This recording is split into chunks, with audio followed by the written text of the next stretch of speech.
Brady, how are you doing? Good. How are you doing? Good, good. I'm excited to chat tonight. We're going to talk a little bit about our band Lose to Win and the album that we have coming out this Friday. We've been working on this album for what about like was it like 18 months or almost 2 years? It's been a while. Yeah, about 18 months, I believe. So, Yeah. So we're going to talk a little about how me and Brady kind of got into this this punk scene and how we met and a little bit about our background and then how we got to the point of writing music together. So Brady, I guess how old were you when you first started getting into punk rock and like what got you into this scene? I believe I was um 12 or 13 um Okay. when I first got exposed to punk rock. I believe one of the first songs I ever heard was Disconnected by Face to Face. I saw it on Oh, nice. a friend's older brother's skate video, one of the old 411 skate videos, and I remember hearing that song, and then I looked in the credits, and then it was my quest to try to find a Face to Face album. So from there, there was Face to Face, and then I think my first concert was a Snowcore with the Oh, Aquabat sweet. and Blink 182 during the Dude Ranch Oh, era, yeah. and then right after I went to a Bad Religion concert for my birthday, Oh, um, cool. and my mom dropped me and my friends off, and we were like 13 or 14 years old, and I don't think Oh, that young, huh? I didn't know you yeah, were that young. Cool. yeah. But for me, it was the music. It was an escape for me, and it gave me a place to go and gave me something to identify with, I should say. Yeah. But yeah, I wasn't by any means, I wasn't like a talented athlete. I was just a weird kid that had tons of energy and was looking for a place to belong, and then just, yeah, the music spoke to me. Yeah, that's awesome. I was kind of like when I was 13, I guess I'm a year older than you. I was kind of into the alternative 90s like Our Lady Peace and REM and Pearl Jam and Counting Crows and stuff. And I remember I had a class in high school. I think I was a sophomore, and I think it's Dustin, can't remember his last name, but he Atwood. had Dustin Atwood. Yeah, yeah, Dustin Atwood.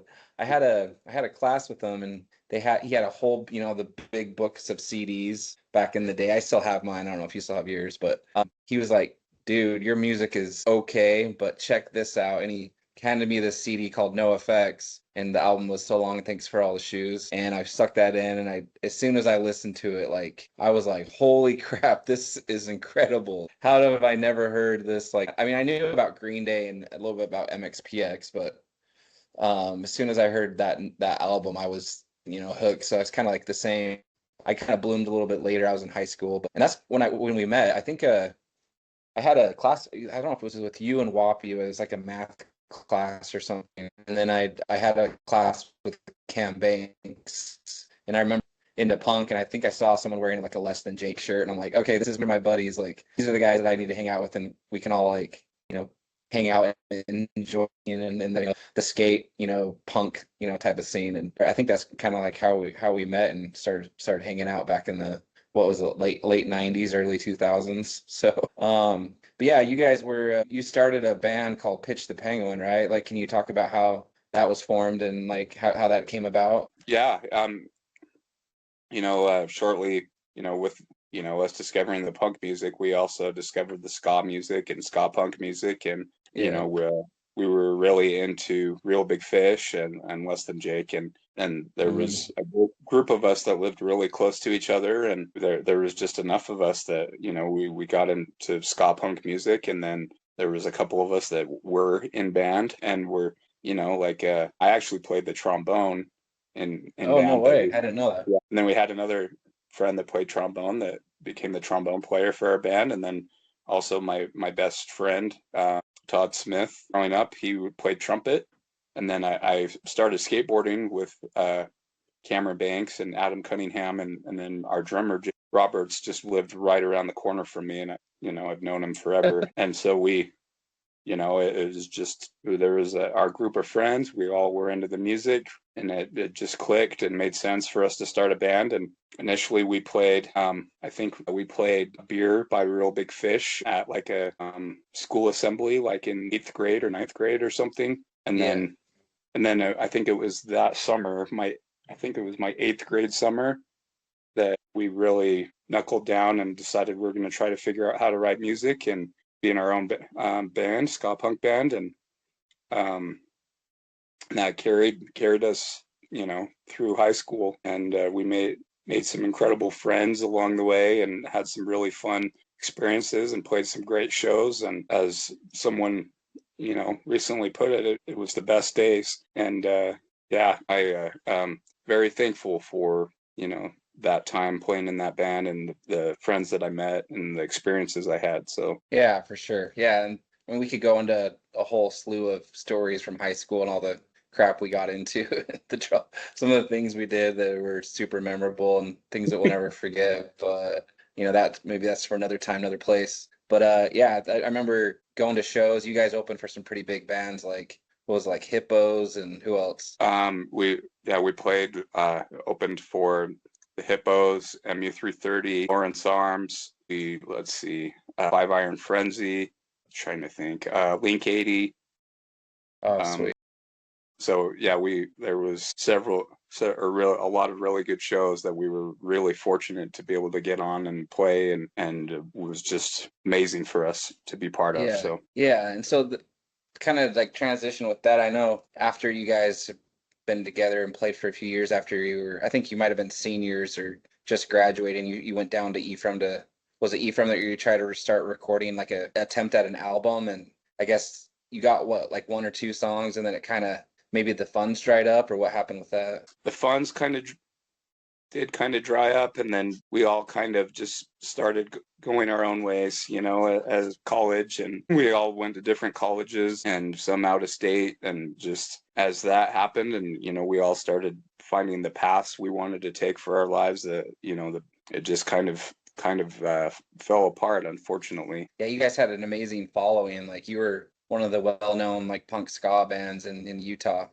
So it definitely had like a great following. And I remember some of the highlights of high school was just going to pitch the Penguin shows and traveling all over Utah and going to Provo, Ogden, just all over. And I was kind of like one of the groupie guys, just doing what I can to like help bring in amps. And I'd bring in, my extra bass guitar if Cam's bass like had a broken string or something. And just it was just a great time. So I'm guessing it's always been like what, like a goal of yours to record an album, right? Like you've something that you've always wanted to do to, because it's one thing to play live shows, and that's amazing. That's incredible. Like that's something that it's just, I'm sure it's a rush. I've played a few like a live show here and there with John Sugden, one of our good friends. We were in a band called Ditka for like not very long. We opened for a Big D in the kids table, which it was a rush being on stage, and like that whole feeling was just like kind of like you're like a little tiny rock star or whatever in your own way, and people are looking at you and you're entertaining the crowd. It's just, I mean, it's an incredible feeling. I'm sure you can agree, right? Yeah, for sure. Yeah, yeah, like yeah,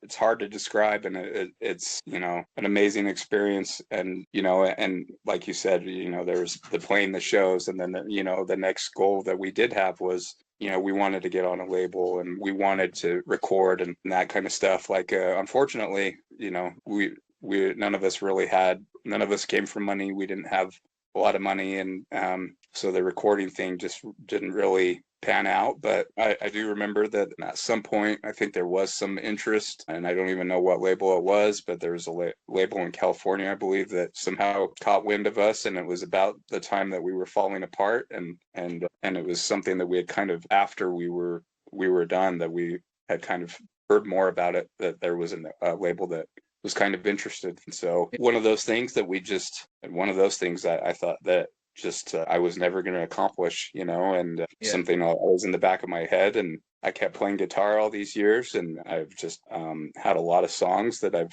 ideas, and through the years, and never really thought that I was going to get another shot at it. But there was something always there that just still drove me to want to write songs and play. Now that we're older, it just seems like the stars are lining up again, and Yeah. life it's not really calming down, but it's becoming, it's giving us enough room to breathe to be able to focus on something else a little bit. Yeah, for sure. And it's funny because when I was young, people would always say, "Oh, this punk thing is just a phase." Like when you're 30s and your 40s, getting, you're a dad and you're getting gray hairs and your hair falls out and you're not gonna be into punk. I'm like, okay, we'll see. Here we are in our 40s, still into punk, and not only that, but we're writing punk music and have a punk album coming out this week. So it's Mhm. funny how it just stays with. It's like it's not just a, you always hear that cliche. It's not a phase, mom. But it literally is like a part of who we are. It's like I can never ever not like be obsessed with punk rock music. So, I like other music, but it just nothing really interests me. Like it's just this music is just kind of like part of who I am. I'm sure you feel the same way. Yeah, for sure. So I mean, so going into like, this album has like been writing an album and having these songs, maybe in a vault. I guess after the breakup of the band and, we both went on, the LDS missions and things like that. And we kind of got, into our lives. We got married, we had kids. I don't think we talked a whole lot, maybe just here and there. But during this time, is this when you started writing all these songs that we now have on our album? Is that when these songs started coming out, or was it before that? Yeah, I think all the songs that are on the album, mostly, yeah, it was around that time that I started getting these ideas, and it was just years and years of piecing together all of these ideas that I've had, and it really started coming, when we started recording. It kind of forced me to organize and forced me to, with all of these ideas I've had, to commit and to actually finish these songs. And it was an interesting experience of all these things floating around all these years to finally commit and finish these songs. So it was interesting. But there was one exception. The chorus of This Pain was actually a chorus that was written um, in when I was in Pitch the Penguin, and it was for one of our songs. So Oh, that was one thing I wanted to bring some of that with that. So there was a chorus that I really liked and that fit for that song. So that chorus from This Pain is actually something I wrote when I was probably 15 years old. wow, I had no idea. So now, like, what, 30 years, almost 30 years later, 25 years later, here it is in one of our songs on the new album. So how did you remember, like, so would you actually record these ideas, like, and put them in like some type of file, like on your computer, or like when you would write a song, how would you remember it? Because for me, myself being a songwriter, I always fool around writing songs, and then like if I don't record it or like have it written down somewhere like as a voice memo, I'll just totally forget it. Like, how did you remember all these? Like, what did you do to remember them? I had a cassette player that would record, and Nice. and I recorded it on my boombox that had a record function on the cassette player. Of course, all those tapes now, don't play anymore. But so there was that starting with it, and then I had some friends that had some recording software that would encourage me to try to record some of these songs down and record some of the song ideas. And then I have burn discs of just song ideas that way too, of just friend of a friend that took some time to help me record some of the song ideas too. And listening to them now, like they're all just totally different. There's just some of the main riffs were still there that are there now, and but it's really taken shape, and it's taken quite a while. I mean, it hasn't been a focus all these years by any means, but and I've had friends like such you, and then a good friend named John that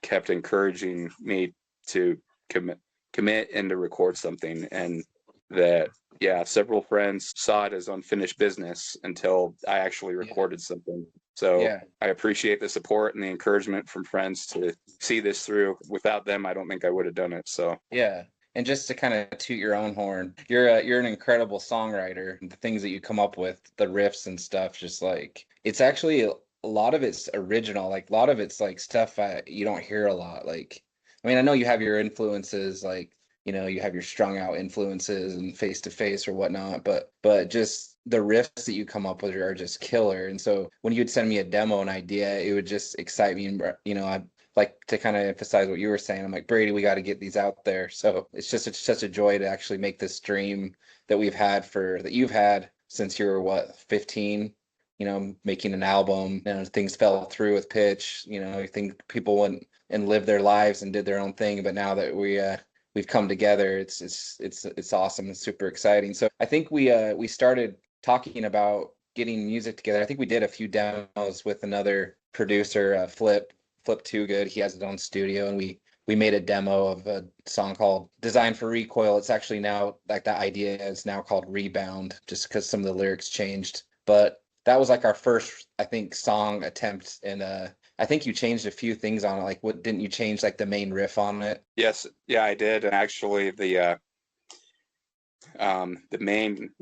original main riff for Design for Recoil is actually now the chorus for Speak His Mind. Oh So yeah, that's cool. Yeah, that's yeah, right. so Yeah, yeah, yeah. so we ended up, yeah, when we wrote Rebound or Design for Recoil, I ended up having so many parts that seemed to work for me, and I was having a hard time. Like I ended up trying to force it all in there, and then between I was actually the odd man out between as we were writing that song. Once we started writing it with and recording it with Scott Sellers from Rufio, and now his own incredible solo work, and he now has a production company. He was the one that kind of said, that there was just so much there that I needed, we needed to thin it down, and I tried to not do that, but then I got outvoted between you and Scott, and I'm glad that I did. So that Yeah. that riff for Speak His Mind, it needed to be it's a part of its Oh, own song. It needed to be a chorus. So yeah, I love that riff, and I'm glad we could still use it because it was like one of my favorite riffs you've written. Yeah, that's one of my favorite songs on the album, by the way. But yeah, so going into to Scott, like you mentioned, working with Scott Sellers. So basically, like I think it was 2 years ago. I think yeah, about 2 years ago, March of 2023. Scott Sellers is the lead singer and lead guitarist for a band called Rufio that we've pretty much praised since the early 2000s, right? I mean, we've gone to a few of their shows growing up, and they've played with huge bands, toured like Warp Tour, one of the big, pop punk bands coming out of the early 2000s, mid 2000s. So Scott made a post on his social media saying, "Hey, I have this production company called Broken Animals, and if you have any songs, ideas, I can work with you and I can help you produce and master and mix and do all the stuff to make your songs awesome." Pretty much. When I saw that, I've always been writing like I've been writing my own songs before that, before I started talking to Scott, and I called my projects like Bo Daggett, off of Napoleon Dynamite when he calls his uncle a Bo Daggett or whatever. I thought that was hilarious. So I'm like, I'm gonna name my project or my band Bo Daggett. I'm gonna do all the parts and write all the songs and blah blah blah. So I had my own little thing that I did for fun. So when I got that post from Scott, I'm like, dude, I got to hit him up. So Scott started working with me on an album. My goal has been to do an album as well, just kind of like my own songs. And he's like, dude, I could totally like help you make your own album. And so during the early 2000s to I'm sorry, early 2023, like March, me and Scott started working on an album and we finished it in just like 6 7 months. The title is called Still at Home, Bo Daggett. So it's something I was just like, it was like you said, it was like a dream of something I've always wanted to do. And I think I was communicating with you the whole time. I'm like, dude, you got to hear these songs that Scott is helping me make. Like they're incredible. Like I'd send him ideas, send him demos, and then he would make them better. And then I'd send him my lyrics and vocals. He has a, drum thing that he programs in there, and he just made it sound like amazing. So have a full album. It was just something I was just so ecstatic about. And I'm like, dude, Brady, we've been trying to do something like this. We need to get with Scott and we need to make an album. And I think at first you were kind of hesitant, or I don't know if you were hesitant, but you were like, weren't you kind of like, I don't know if you're like, I'm not sure about this. Let me talk to my wife. What was the hesitation of that? Just not sure of it, or? I felt inadequate Oh, okay. because Scott Sellers has been like in my top five favorite guitar players and favorite songwriters for many years, and with Rufio, and then when he did that record, the project called Mercy Street, which, and then now he does his own solo stuff on his name. Like, I've been following all of it through the years, and we've talked about it also through the years, and then also that friend John that I mentioned, Yeah. Scott was our hero. And so when there was that opportunity, it was intimidating for me because Oh, okay. I I felt inadequate. Yeah, no, for sure. I mean, when you're working with someone that you've idolized, over the years, and now you're like, he's working with us hand in hand, on a project of our own, because you feel vulnerable, right? When you're like, these are my songs. Even sometimes when I send him my like vocals and stuff, I'm like, hope he thinks it doesn't suck, but he's awesome, the most amazing person to work with, and he's real, and he like tells you how it is. There's no fluffing it, like you said, like you're the design for recoil or rebound, it was just too much, and he's, dude, we need to like tone it down a little bit, right? And so it was, don't you think it was like incredible working with him, like the easiest guy to work with? Absolutely, Yeah. absolutely. Um, the way he went about everything was, in such a nice way. But also, when he had changes or had ideas, I trusted him 100%. Yeah. And it was fun working with him. It got to the point where it felt like it was just one of our friends that we've had forever. Yeah. And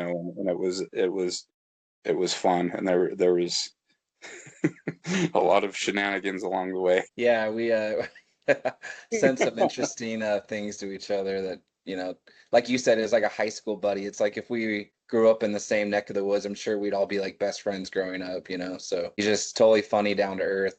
So again, just kind of like a little shout out to Scott. If you do have demos and ideas, hit him up because he's a joy to work with. So I think we started our first song. The first song we started was This Pain, right? It was I think it was right after I finished my Bodaga album. I think we just started right away, and like, and we got a really good deal with Scott, and he did all the mixing mastering. We'd send him all our files and he would put them all together. And he actually added backup vocals, which is amazing. The fact that he's actually doing backup vocals to my vocals is just like a little humbling. So in the album you can actually hear Scott's backup vocals, which is like amazing. And he even threw his own guitar in there in a few songs, didn't he? He did, yeah. Yeah, let's see, I'm trying to think. On More to Life, he helped out with the rhythm guitar and really helped, breathe some new life into that song. And then also on I Will Try, he did a lot of the lead parts for that Yeah. song.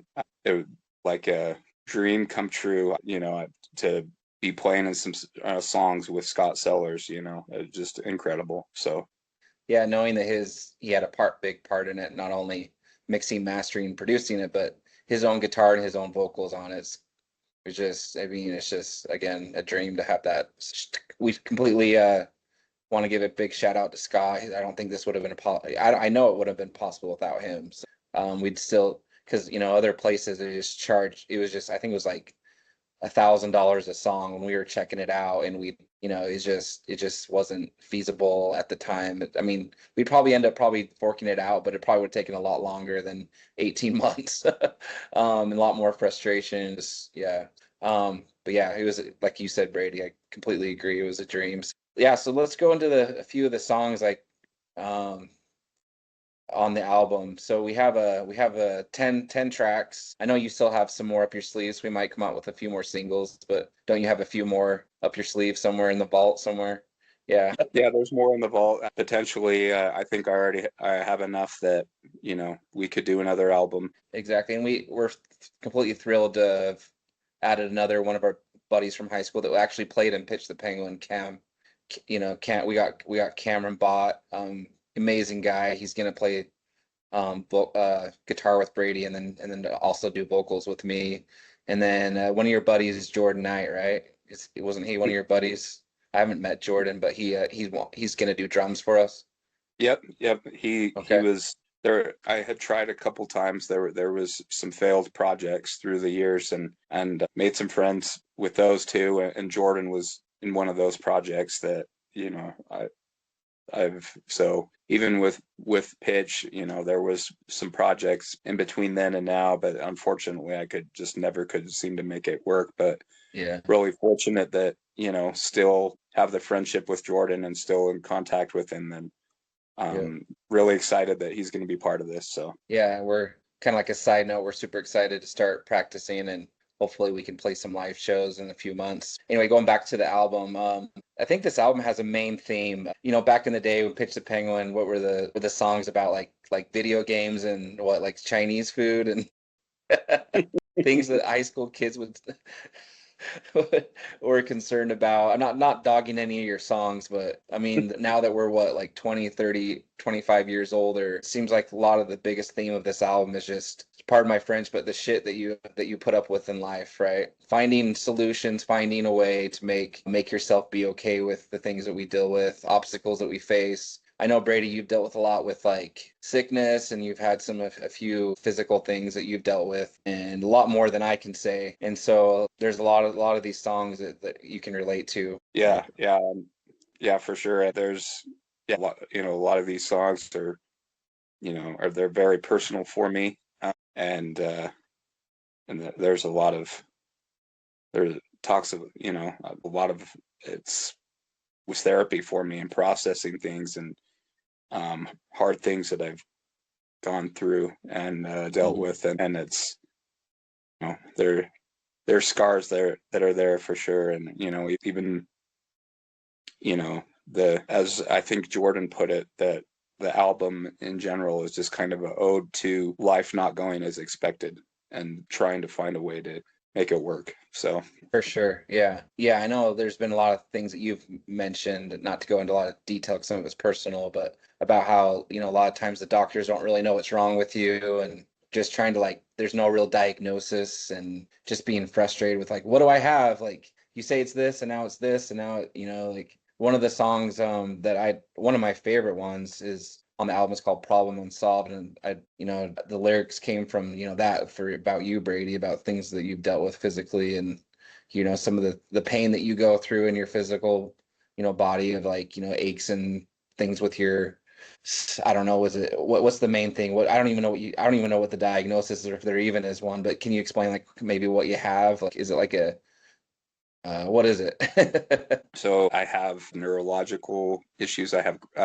chronic nerve pain, Okay, that's it. Yeah, nerve pain. and I get tremors in my right hand, and I the initial diagnosis was MS. It's they've kind of gone back and forth. Neurologists don't really, one doesn't agree with the other, and what we know is that there was spots on my brain, and they don't know how they got there, but it's caused some health issues. So there's been not really a clear answer, but and not really a clear direction. But I've just had to learn how to deal with it, and learn how to keep Mhm. going, and fortunately, you know, through the years there has been additional answers, and things have gotten better. But you know, it's been an uphill battle, and you know, there's been some highs and some real lows, and you know, I've there's been bridges burned, there's been friends lost, and then also there's been amazing people that have come into my life as well that have helped keep me going. So Yeah. Yeah, and like you were saying, these songs are therapeutic, you know, like, and I think a lot of people when they listen to the lyrics, they can resonate with it, be like, you know, I've been there.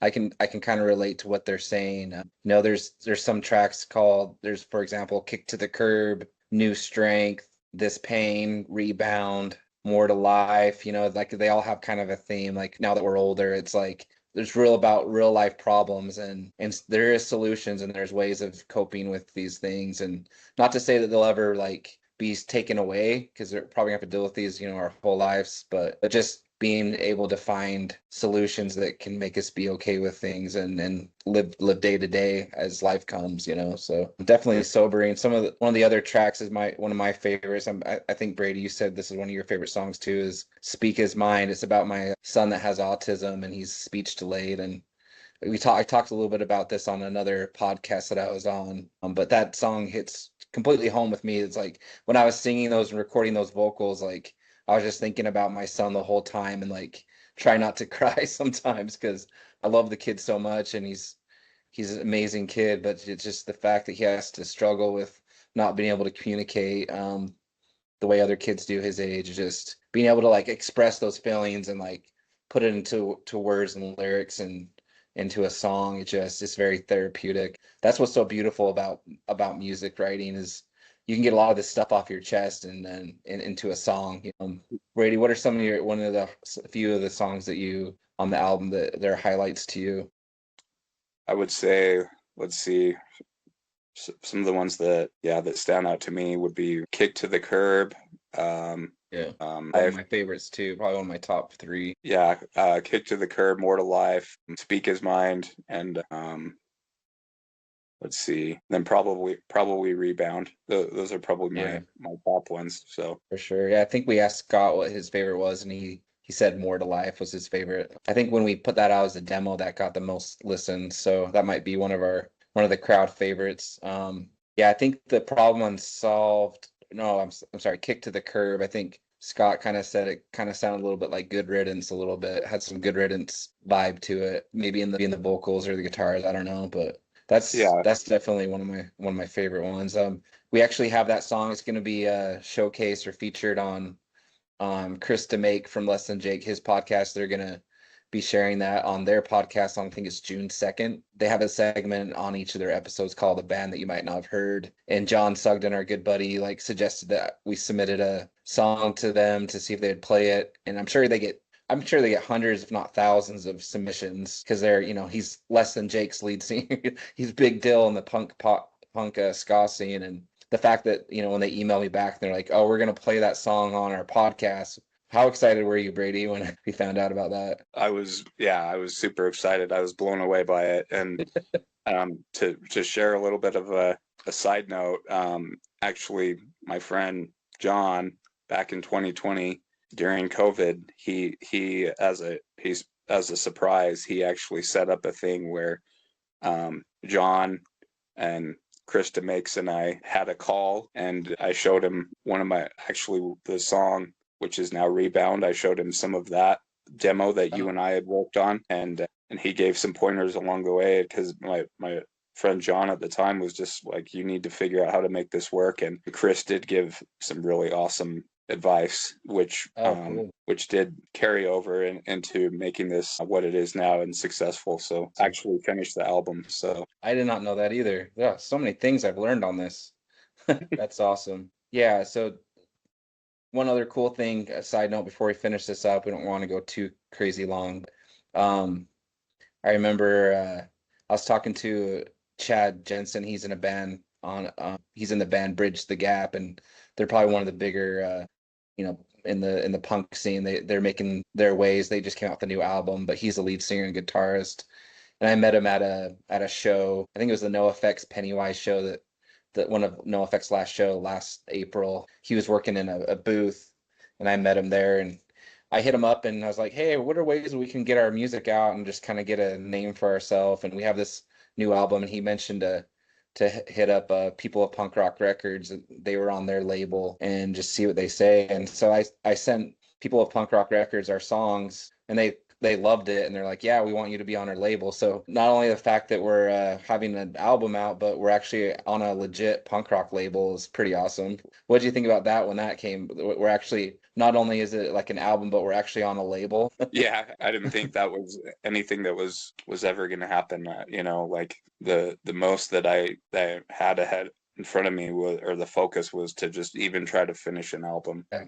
And then and it was kind of interesting, as this year started. My friend John mentioned that it was going to be a great year, and it was going to be a year of getting on our first label. And I laughed when he told me that, because I did not think that was something that was going to come to fruition. On you got to get back to planet Earth. Yeah. Thank you very much, people of Punk Rock Records, for taking a chance on us. Really appreciate it. Yeah, they've been a joy to work with, like with social media posts, just getting doing some of our helping with some of our art work.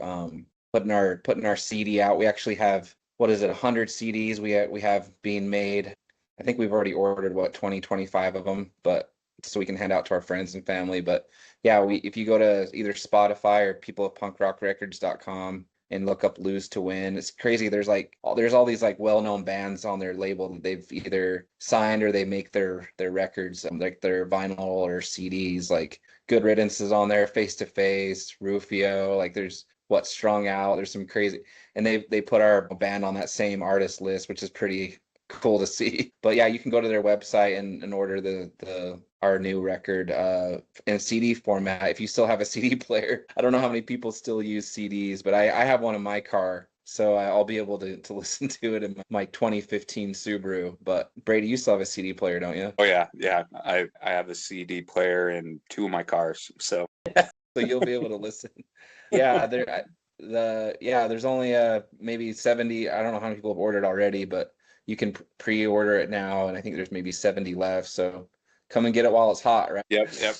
But yeah, it's been awesome talking about the whole backstory of how we got this album out, and it comes out this Friday, April 25th, on all streaming platforms, Apple Music, Spotify, any type of streaming platform is going to be on there, on People of Punk Rock Records label, and the artwork is pretty awesome. Don't you think the artwork's pretty cool on the album? Yeah, it's Yeah. great. Yeah, it's incredible. Yeah, we kind of collaborated and sent our ideas to this guy in Indonesia, and he pumped out some pretty sweet art. So it's got a cool rat on the CD. On the actual the actual physical CD, there's a big old rat on it with a sewer plate, which looks pretty dope. So, but yeah, I can't be more excited about this album, Brady. Like, what are your, I guess, in closing, what are your overall thoughts on this actually coming to fruition on Friday, and like actually this is actually going to come I would say, I just look forward to, hearing from the listeners to get their feedback, and I hope that that the songs can be enjoyable and that can maybe bring some light and some inspiration to their lives as what it's done for us as we've written them. I even just where we're at right now, if we were to close shop right now, I would say I'm satisfied, and that this is a dream and things that have happened that I would have never imagined, but I know that we're not going to do that, and I just really look forward to what's ahead of us. Yeah, for sure. Yeah, the future is bright. I mean, this isn't going to be the end. I think we have, Cameron Botts in the band now, and Jordan. They want to continue to keep writing, and I'm sure we're going to come out with more music because Cameron's in the writing mode, and we're all still in the writing mode. So this isn't definitely not the end. Just the start, just the beginning, right? Some live shows down the road. I'm excited to practice and just have fun with this because it's not just like going back to the scene. It's not just something. It's like a part of who we are, and it's just super exciting to have this come about. So, but yeah, it was fun talking to you, Brady, about the whole backing of how this came about, and we're super excited for Friday for the album to come out. So, Yep, very much. So, yep, thanks. yeah, cool. All right.